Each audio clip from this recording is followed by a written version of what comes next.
check later.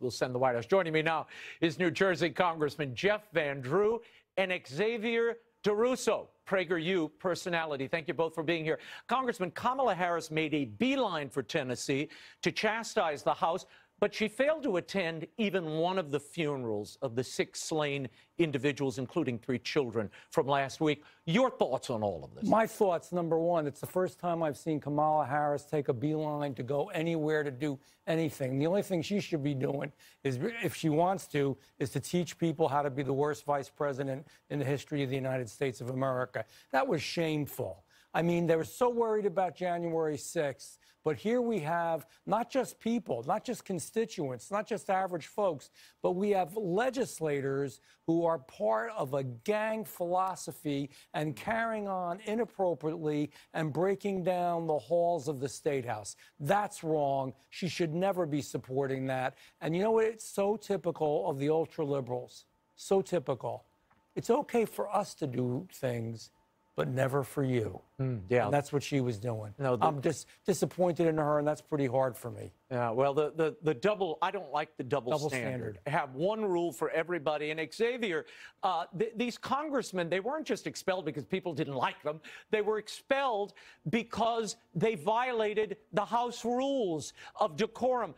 Now, these 2 congressmen are saying that this is racist, okay? And the media is going along with this narrative. Now, the reason for this is the 3rd white congresswoman who joined them in the protest was spared.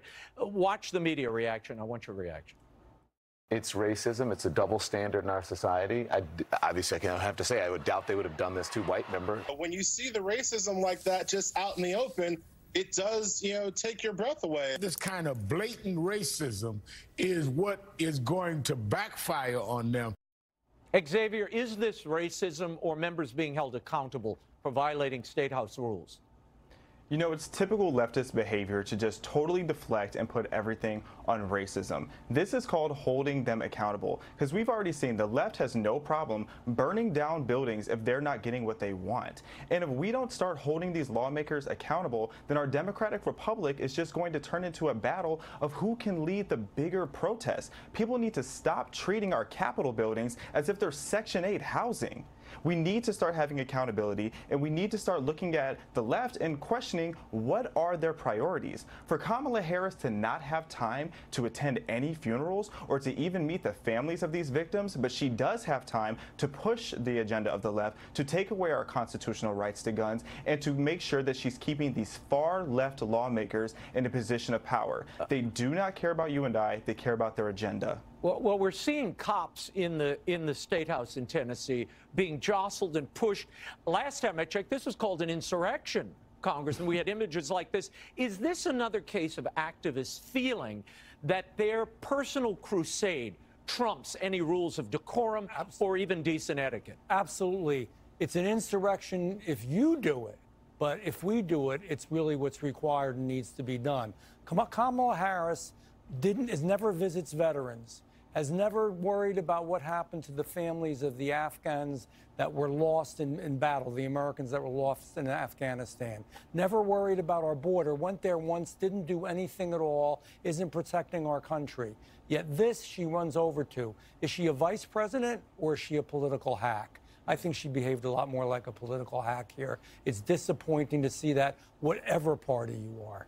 Well, what breaks my heart is you have people who are caught in the middle of this. And when you have a community suffering the way Nashville is, I have friends there, the first impulse should be with those who are grieving, these children who never asked to be shot during the school day.